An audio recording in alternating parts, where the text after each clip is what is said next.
Praise the lord. ఈరోజు వాక్య ధ్యానాంశంగా యోవేలు గ్రంథము 2వ అధ్యాయము 26వ వచనం చదువుకుందాం.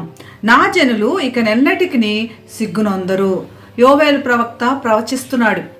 జనులు పాపం చేశారు, దేవుడు వారి నిమిత్తమే శ్రద్ధ కలిగి ఉన్నాడు కాబట్టి పాపం చేశారులే అని వదిలేయలేదు, వారు నాశనం అయిపోతారులే అని వదిలేయలేదు.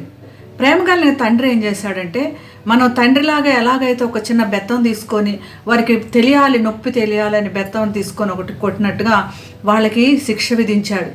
శిక్ష విధించి తిరిగి వారిని తండ్రి కదా, తండ్రిగా వదిలిపెట్టలేడు కాబట్టి తిరిగి వారిని ఓదారుస్తున్నాడు, తిరిగి వారిని హక్కున చేర్చుకుంటున్నాడు, వారిని ప్రేమగా వారిని ఓదారుస్తున్నాడు. తిరిగి వాళ్ళ కోసం ఎంత గొప్ప సంగతులు సిద్ధం చేసి ఉంచాడో, ఎంత మేలుకరమైన సంగతులు వారి కోసం కలిగి ఉన్నాడో వారికి చెప్పడానికి ప్రయత్నం చేస్తున్నాడు. అదే యోవేలు ప్రవక్త ఇప్పుడు వారితో మాట్లాడుతున్నాడు. ఎలాగంటే, మీరు కడుపార తిని తృప్తి పొందుతారు.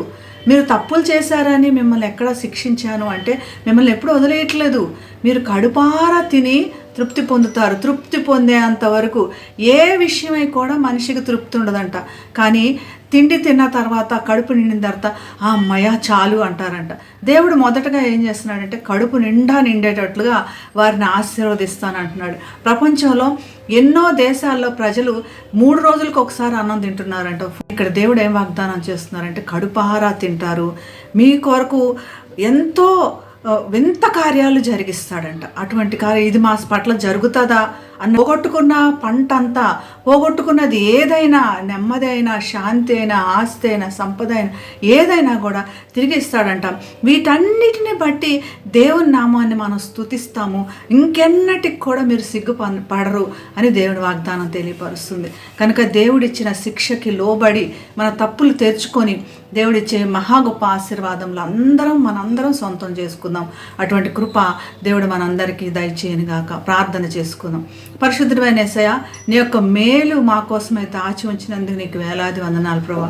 ఈరోజు శ్రమ పడుతున్నప్పటికీ అది మాకు మేలు కోసమే నాయన. ఎంతో గొప్ప కార్యాలు సిద్ధం చేసావు. కడుపారా తిని వింత కార్యాలు చూచి పోగొట్టుకున్నాయన్నీ మేము తిరిగి పొందుకొని ఎప్పటికీ సిగ్గుపడకుండా ఉండే విధంగా మీరు మమ్మల్ని ఆశీర్వదిస్తున్నందుకు నీ కృతజ్ఞతలు చెల్లిస్తూ అటువంటి భాగ్యము వీక్షిస్తున్న ప్రతి ఒక్కరికి దయచేయమని యేసు నామమున ప్రార్థిస్తున్నాం తండ్రి. Amen. Have a blessed day. God bless you.